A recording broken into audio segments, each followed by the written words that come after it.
Good day. Today we're going over some Grindcore essentials. Now I want to warn you right off the bat, I don't have every Grindcore release that has ever been made. So some stuff that will be absent is Repulsion, Brutal Truth, Dahmerized. There's a couple that I'm missing, but I think I have a lot of the stuff that you would call like the best of the genre. Before we start today, I want to give a quick shout out to one of my awesome viewers. His name is Mick Sawyer and his band Burial at Sea. They have a new album coming out sometime this year. I'll be doing a reaction to get it a little more well known out there, push the good stuff. So yeah, it's a quick shout out. We're gonna start with Carcass. All right, everybody knows Carcass. At least everyone who's into this kind of music does, right? Maybe your mom and dad don't know Carcass, but they should. they shouldn't. We have an original pressing here from 1988, and if you can see that sticker, this was supposed to be a junk dollar bin album, and it ended up being something that's really expensive nowadays. Isn't that typical? That's going to be quite the theme here. Things that should have been cheap end up being very expensive, and I think it's really due to the fact that this music is timeless, and you can't talk about Carcass without at least showing off Symphonies of Sickness. That was Reek of Putrefaction, basically the inception of Gore Grind, 1988, the follow-up, 1989, censored cover. I do not have the original, punish me if you will, but we're gonna skip this little section because it's the death metal, the necroticism, the choice cuts. You know, they kind of shifted gears a little bit. They didn't really stick with the gore grind. But I'll tell you who did. Exhumed. They kind of sit in this weird little middle ground where it's like they're not entirely a death metal band. They're not really grindcore either. I like to just call them death grind to keep it simple. That could be argued. I could definitely see that being argued in different directions. But you know who is definitely grindcore right off the jump? Napalm Death. Scum! This was a good record. And what's interesting is half of the... you got two band pictures here because Mick Harris was the only constant in both lineups. And really, the fact that Napalm Death still tours, nobody is an original member now. Not even Barney Greenway. Shane Embury is about as close as you get to an actual OG member, and he was debuting with the band on this, From Enslavement to Obliteration. Another one that's actually, I managed to score a 1988 original. There's Crazy Mick, where my thumb's at. Yeah, dude, this album I kind of think is one of the most, like, you should just start here type of records with grindcore. Start here, because there's not that Scum isn't amazing, but this album, they really tightened it. They tightened the notch up a little bit, and they just made it more of everything that went well on Scum. And, you know, Scum was two different bands, so this is where we finally got to see, okay, the future of this group. They have one solid lineup for one solid-ass album. Next, I have the Earaches Peel Sessions. These are all very good. From Bolt Thrower, from Carcass, from Napalm Death, the only one I actually have. Extreme Noise Terror has another one from these Peel Sessions. All very good. Just tracks off of the previous two albums that we discussed. I especially like the version of Stigmatized on here, and isn't Unchallenged Hate? Maybe not. Oh yeah, it is. Side B. I'm literally just looking at Side A for a moment. Side B, yeah, this version of Unchallenged Hate is phenomenal. Definitely one of the best. And somehow, I think you can't really go that far into a grindcore chat without having Terrorizer's World Downfall. Dead Shall Rise. This album was a supergroup. Pete Sandals, he went in to be in Morbid Angel. And then you have Oscar Garcia, who I believe recently passed away. Rest in peace to him. He was definitely the soul of this album, I really think. Jesse Pintado went on to be in Napalm Death. And, oh, yeah, I almost forgot David Vincent is in this. There you go. They both went off to do Morbid Angel. Really insane, man. And the fact that Terrorizer split sucked. Because this album, I don't know if you guys knew this, maybe a fun little factoid. This came out when the band was already broken up. They had already gone separate ways. But Earache finally got it put out after the band was already done. So this was like a posthumous release. The band was already done.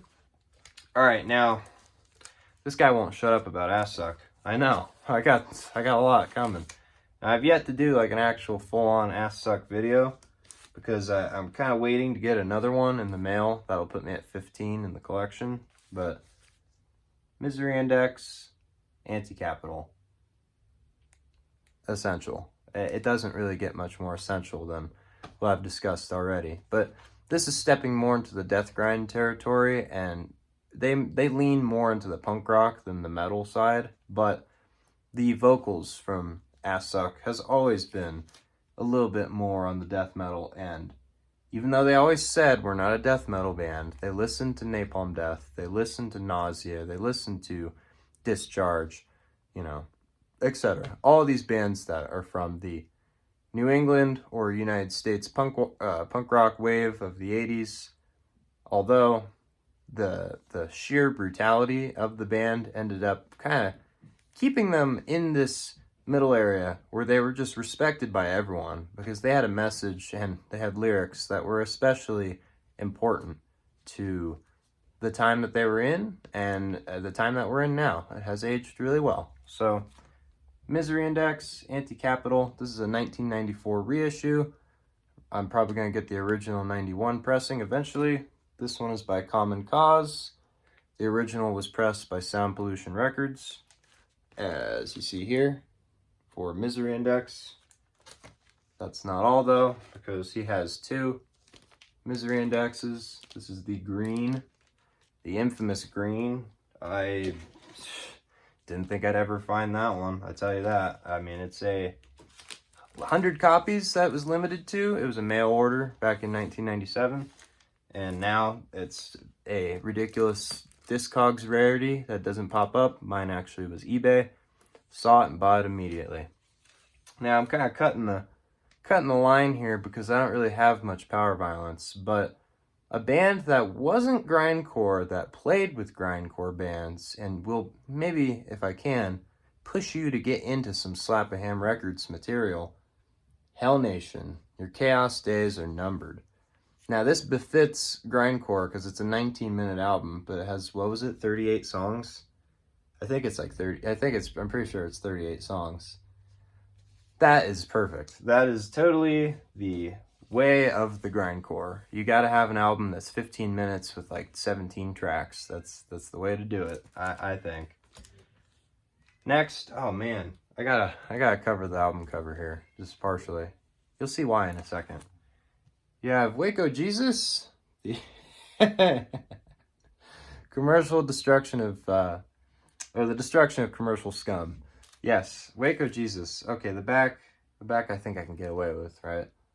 But yes, Death Grind, definitely an album that is very important and often slept on. I think Waco Jesus should be in the conversation way more when it comes to Death Grind, because their early material, along with Filth, is basically bridging the gap, though they shifted to be more of a straight-up death metal band later on, and they even have an album titled Sex, Drugs, and Death Metal, which again, will get its own video. Now, Discordance Axis. Gotta have Discordance Axis. Classic. Ulterior. Do I have them all right here? I do. Ulterior. Johu. Is that how you say that? I think it is. And the most deceiving album cover of all time. The Inalienable Dreamless.